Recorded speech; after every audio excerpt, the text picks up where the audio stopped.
Thank Thank you for you. having us today to talk about quote unquote cheating in an age of AI.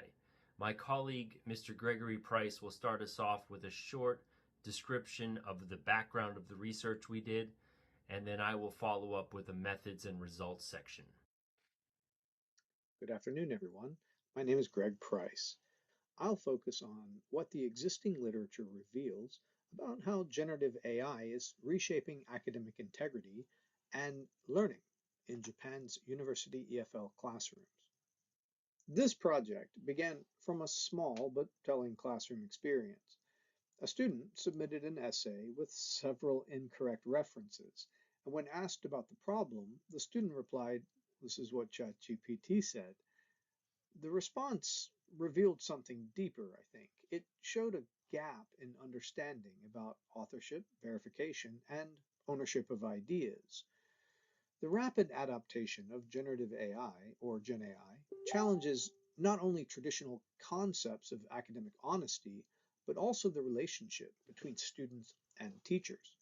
This is especially evident in multilingual, cross-cultural environments such as EFL programs here in Japan. The literature paints a complex picture. Much has been written about cheating and plagiarism, but only recently have studies begun to address how AI changes the context, especially in EFL environments, where students already balance linguistic, cultural, and academic challenges. From the literature, we identified three guiding themes that structure our work. Why? What motivates students to use AI tools? Why not? What ethical or personal reasons would cause hesitation? And then where's the line? How do teacher and institutional policies shape perceptions of ethical use? Previous studies, including work by Dikoff and colleagues, and later by Wheeler, found that Japanese students often experience high pressure to succeed and deep anxiety about language performance. In more recent studies, such as those by Graf and Mock, both in 2024, these pressures have carried into the Gen AI era. Students frequently report using AI for efficiency, to save time, check grammar, and manage heavy workloads, rather than to cheat intentionally. At the same time, social pressure plays a role. Cavazos and colleagues note that when academic dishonesty becomes normalized, students who avoid AI can feel disadvantaged, like they don't have the same leg up as the rest of their colleagues or other students. So with Japan now among the top 5 countries using ChatGPT, Gen AI use has quickly become mainstream. Other research, such as Mock's 2024 study at Rikyo University in Tokyo, highlights students' hesitation. Many worry that AI is doing most of the thinking.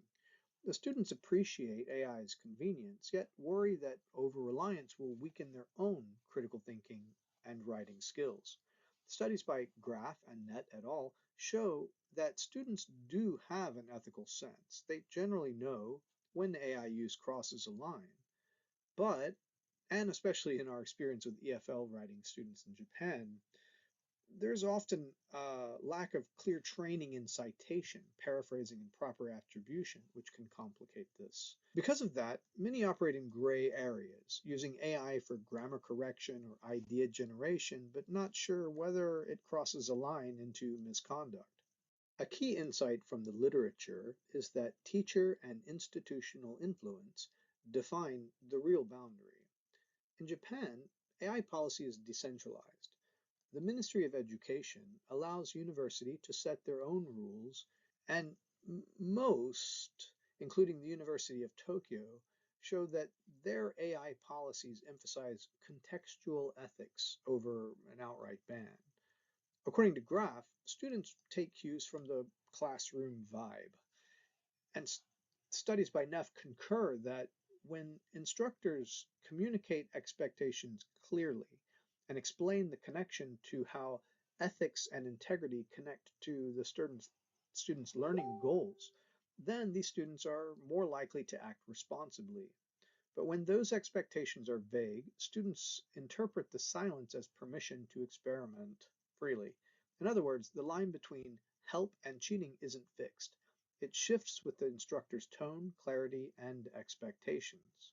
Across the research, Three insights stand out. First, AI is complicating traditional definitions of cheating. It's no longer just about dishonesty, but about authorship and intellectual engagement. Second, students' hesitation reflects awareness, not ignorance. Most want to use AI responsibly, but lack explicit training and clarity of how to do so. Finally, teacher influence is critical. The literature consistently shows that clear communication, explicit instruction, and open discussion of AI ethics foster responsible use more effectively than bans or punishments. In short, the challenge ahead isn't whether students will use Gen AI, they already are, but whether educators can help them do so ethically, transparently, with critical awareness and genuine understanding. Thank you. I would like to talk about the findings from our research. The literature clearly shows that students are already using AI, so we wanted to ascertain how that relates to Japanese university classrooms. I will break this down in three parts. What motivates students to use AI? What restrains them? And their understanding of teacher expectations and policies.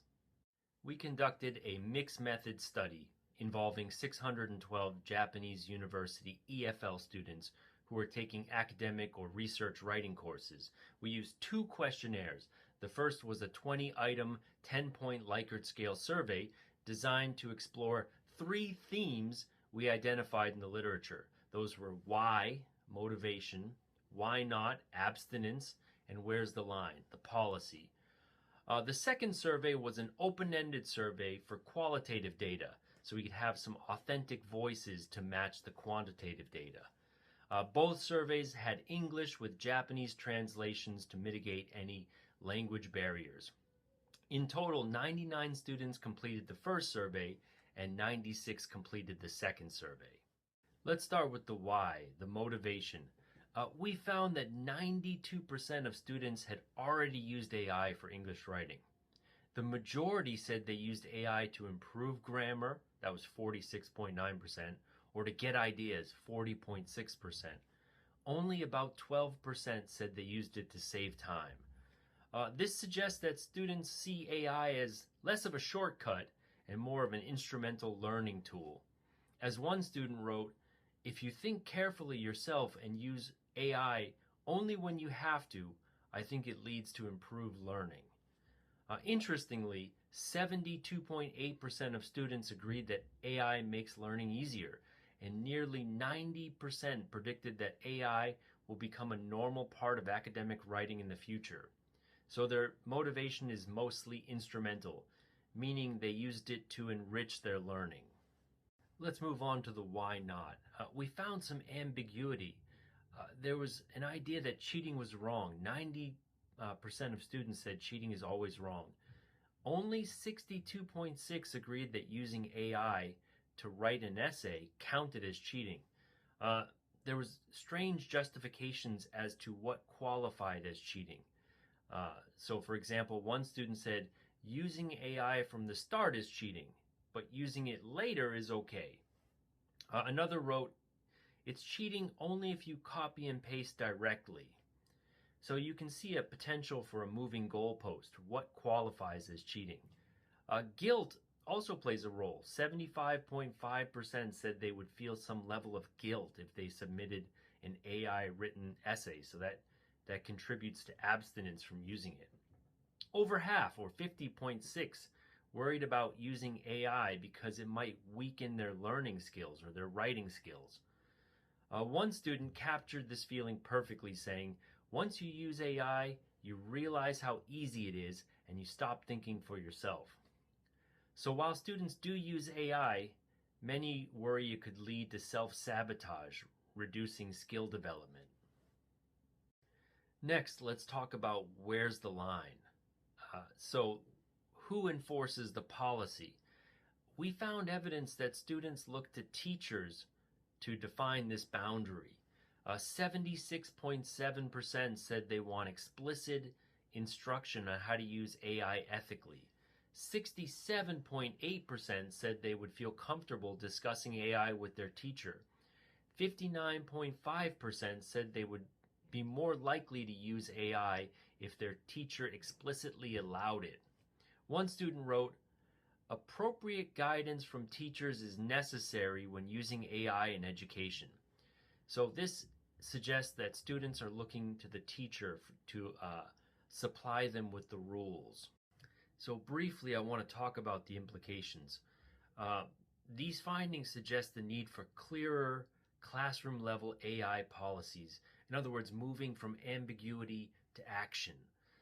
We recommend that universities move past vague statements and encourage teachers to include a policy on their syllabus. This approach can remove guilt on the part of the student, resolve moral ambiguity, and promote AI as a learning tool that students can use in the classroom.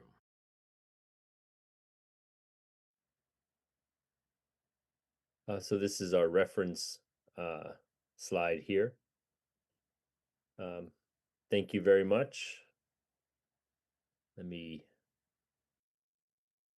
Okay. Okay, thank you very much for addressing this cutting edge topic. Thank you. We're So, do happy we to, have any yeah. questions, comment, feedback?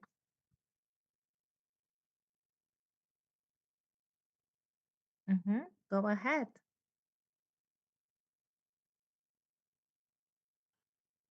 Oh, I see. I have to promote you to be the panelist, and then you can ask your question.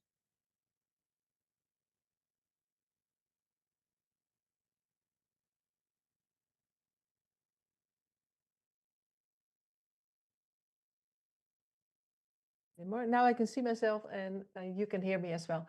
I was wondering, thank you for this very inspiring presentation. You're welcome. I was wondering what level are the students that were in your study? So were it bachelor students or from master program, and what kind of background did I have? What kind of educational program?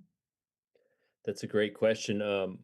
Because of the time restrictions, we couldn't really talk about everything that we wanted to mention, but the students were first and second year undergraduate students. We teach in Japan, so the students are EFL. That means English as a foreign language, so not native speakers, of course. And it was all writing courses. Okay, thank you so much. Yeah, thank you.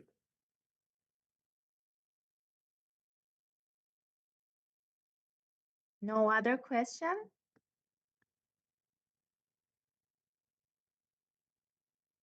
Okay, thank you again. Thanks for the question. So let's